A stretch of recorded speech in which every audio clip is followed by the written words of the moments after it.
നമസ്കാരം. പ്രതീക്ഷിച്ചതുപോലെ തന്നെ ഒടുവിൽ വയനാട് ലോക്സഭാ മണ്ഡലം രാഹുൽ ഗാന്ധി ഉപേക്ഷിക്കുകയാണ്. വയനാട്ടിലും അതുപോലെ തന്നെ റായ്ബറേലിയിലും മത്സരിച്ച രാഹുൽ ഗാന്ധി ഏറ്റവും ഒടുവിലായി റായ്ബറേലി നിലനിർത്തുകയാണ്. വയനാട്ടിൽ പ്രിയങ്ക ഗാന്ധി, സ്വന്തം സഹോദരിയായ പ്രിയങ്ക ഗാന്ധിയുടെ സ്ഥാനാർത്ഥിത്വവും പ്രഖ്യാപിച്ചിരിക്കുകയാണ്. എന്തായാലും രണ്ട് മണ്ഡലങ്ങളിൽ മത്സരിക്കാനുള്ള അധികാരവും അവകാശവുമെല്ലാം ഇന്ത്യൻ ഭരണഘടന രാഹുൽ ഗാന്ധിക്ക് നൽകുന്നുണ്ട്. അതുകൊണ്ട് തന്നെ രണ്ട് മണ്ഡലത്തിലും വിജയിച്ചു കഴിഞ്ഞാൽ ഒരു മണ്ഡലത്തിൽ നിന്ന് രാജിവെച്ചൊഴിയുക എന്നുള്ളത് സ്വാഭാവികമായ ഒരു നടപടിയാണ്, അതൊരു വസ്തുതയുമാണ്. അതുകൊണ്ട് തന്നെ ഈ വയനാട് മണ്ഡലം അല്ലെങ്കിൽ റായ്ബറേലി മണ്ഡലം, ഏത് മണ്ഡലം ഉപേക്ഷിച്ചാലും അതിൽ വലിയ രാഷ്ട്രീയ വിമർശനം ഉന്നയിക്കാൻ ഒരിക്കലും കഴിയില്ല. രാഹുൽ ഗാന്ധി അത് ചെയ്തേ പറ്റൂ, അതൊരു വസ്തുതയായി നമ്മുടെ മുന്നിൽ നിൽക്കുകയാണ്. പക്ഷേ രാഹുൽ ഗാന്ധിക്കും നെഹ്റു കുടുംബത്തിനും കോൺഗ്രസിനുമെതിരെ ഇവിടെ വലിയൊരു രാഷ്ട്രീയ ആരോപണം ഉയരുന്നത് ഇതിലുള്ള മറ്റൊരു ശരികേട് കൊണ്ടാണ്. ആ ശരികേട് എന്നാൽ രാഹുൽ ഗാന്ധി രണ്ട് മണ്ഡലത്തിൽ മത്സരിക്കുന്ന വിവരം വയനാട്ടിലെ ജനങ്ങൾ അറിഞ്ഞിരുന്നില്ല എന്നുള്ളതാണ്. വയനാട്ടിൽ അദ്ദേഹം മത്സരിക്കുമ്പോൾ പോളിംഗ് ദിവസം വരെ അദ്ദേഹം റായ്ബറേലിയിൽ മത്സരിക്കുന്നു എന്ന ഒരു സൂചനയും നൽകിയിരുന്നില്ല. അന്ന് അദ്ദേഹം വയനാട്ടിലെ മാത്രം സ്ഥാനാർത്ഥിയായിരുന്നു. മറ്റൊരു ഘട്ടത്തിലാണ് റായ്ബറേലിയിൽ തിരഞ്ഞെടുപ്പ് നടന്നത്. അവിടെ നോമിനേഷൻ കൊടുക്കേണ്ടതിൻ്റെ അവസാന ദിവസം വരെ ഈ വിവരം രഹസ്യമാക്കി വയ്ക്കുകയും അവസാന ദിവസം നോമിനേഷൻ കൊടുത്ത് സ്ഥാനാർത്ഥി പ്രഖ്യാപനം ഉണ്ടാവുകയും പിന്നീട് മത്സരിക്കുകയുമാണ് നമ്മൾ കണ്ടത്. അതുകൊണ്ട് തന്നെയാണ് ജനാധിപത്യപരമായി ഇതിലൊരു ശരികേട് കേരളത്തിലെ രാഷ്ട്രീയ പാർട്ടികൾ, പ്രത്യേകിച്ചും BJP ആരോപിക്കുന്നത്. അതെന്തായാലും ഇപ്പോൾ സ്ഥാനാർത്ഥിത്വം പ്രഖ്യാപിച്ചു കഴിഞ്ഞു.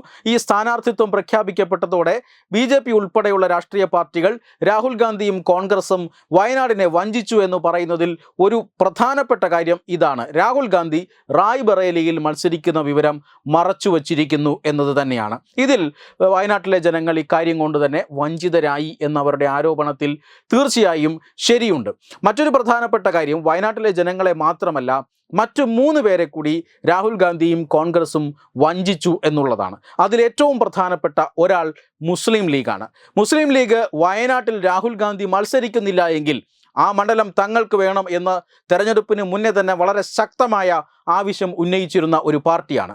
മറ്റൊരു മണ്ഡലം കൂടി തങ്ങൾക്ക് കിട്ടിയേ തീരൂ, അത് വയനാട്ടിൽ രാഹുൽ ഗാന്ധി മത്സരിച്ചില്ലെങ്കിൽ അത് തന്നെ വേണം എന്ന് മുസ്ലിം ലീഗ് കർശനമായി ശാഠ്യം പിടിച്ചത് നമ്മൾ കണ്ടതാണ്. പക്ഷേ തെരഞ്ഞെടുപ്പിന് തൊട്ടു മുമ്പ് മുസ്ലിം ലീഗ് കോൺഗ്രസിൻ്റെ ആവശ്യത്തിന് വഴങ്ങുന്നു.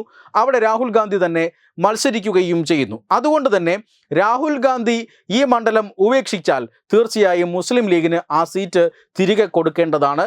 അതിവിടെ കൊടുക്കുന്നില്ല. പ്രിയങ്കയുടെ സ്ഥാനാർത്ഥിത്വത്തോടുകൂടി ഒരാൾ വഞ്ചിക്കപ്പെടുന്നു. അതിലൊരാൾ മുസ്ലിം ലീഗ് തന്നെയാണ്. മറ്റൊരു പ്രധാനപ്പെട്ട കാര്യം, മുസ്ലിം ലീഗിന് ഇനിയെങ്കിലും പതാക, മടക്കി വച്ചിരിക്കുന്ന പതാക പുറത്തെടുക്കാൻ സാധിക്കുമെന്നാണ് അവർ കരുതിയത്. പ്രിയങ്ക ഗാന്ധി ഉത്തർപ്രദേശിലെ തെരഞ്ഞെടുപ്പ് കാര്യങ്ങളൊക്കെ നോക്കുന്ന വ്യക്തിയാണ്. ഉത്തരേന്ത്യയിലെ ഒരു രാഷ്ട്രീയ വ്യക്തിത്വമാണ്. ആ രാഷ്ട്രീയ വ്യക്തിത്വം കേരളത്തിലെത്തി വയനാട്ടിലെത്തി മത്സരിക്കുമ്പോൾ വീണ്ടും മുസ്ലിം ലീഗിൻ്റെ പതാക പുറത്തെടുക്കുന്നതിൽ വലിയ പ്രശ്നമുണ്ടാകുമെന്ന കാര്യത്തിൽ തർക്കമൊന്നുമില്ല. അതുകൊണ്ട് തന്നെ ഇത്തവണയും മുസ്ലിം ലീഗിൻ്റെ പതാക പാണക്കാട്ടെ നിലവറകളിൽ മടക്കി തന്നെ സൂക്ഷിക്കേണ്ടി വരും എന്നതാണ് മറ്റൊരു പ്രധാനപ്പെട്ട കാര്യം. പ്രിയങ്ക വരുമ്പോൾ രണ്ടാമത്തെ കാര്യം, പ്രിയങ്ക വരുമ്പോൾ ചതിയിലാകപ്പെടുന്ന അല്ലെങ്കിൽ ചതിക്കപ്പെടുന്ന മറ്റൊരു വ്യക്തിത്വം K മുരളീധരനാണ്. തൃശ്ശൂരിൽ സുരേഷ് ഗോപിയോട്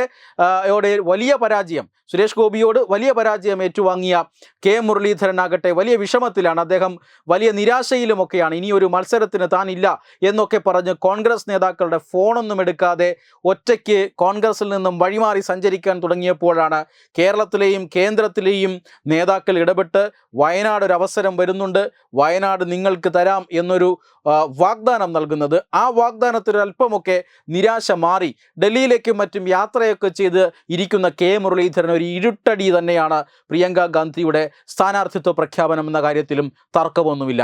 ഈ പ്രിയങ്ക ഗാന്ധിയുടെ സ്ഥാനാർത്ഥ്യം പ്രഖ്യാപിക്കപ്പെട്ടതോടുകൂടി വഞ്ചിക്കപ്പെടുന്ന മറ്റൊരു വ്യക്തിത്വം റോബർട്ട് വാദ്ര തന്നെയാണ്. പ്രിയങ്ക ഗാന്ധിയുടെ ഭർത്താവായ റോബർട്ട് വാദ്ര തന്നെയാണ്. കാരണം കഴിഞ്ഞ കാലങ്ങളിൽ നിന്ന് വ്യത്യസ്തമായി ഈ തെരഞ്ഞെടുപ്പിന് തൊട്ടു മുന്നേ തനിക്ക് മത്സരിക്കാൻ താല്പര്യമുണ്ട് എന്നൊക്കെ റോബർട്ട് വാദ്ര പറഞ്ഞിരുന്നു. പ്രത്യേകിച്ചും അമേഠി മണ്ഡലത്തിൽ മറ്റൊരു സ്ഥാനാർത്ഥിയാണ് അവിടെ മത്സരിച്ചത്. റോബർട്ട് വാദ്രയ്ക്ക് ആ സീറ്റ് കൊടുത്തില്ല.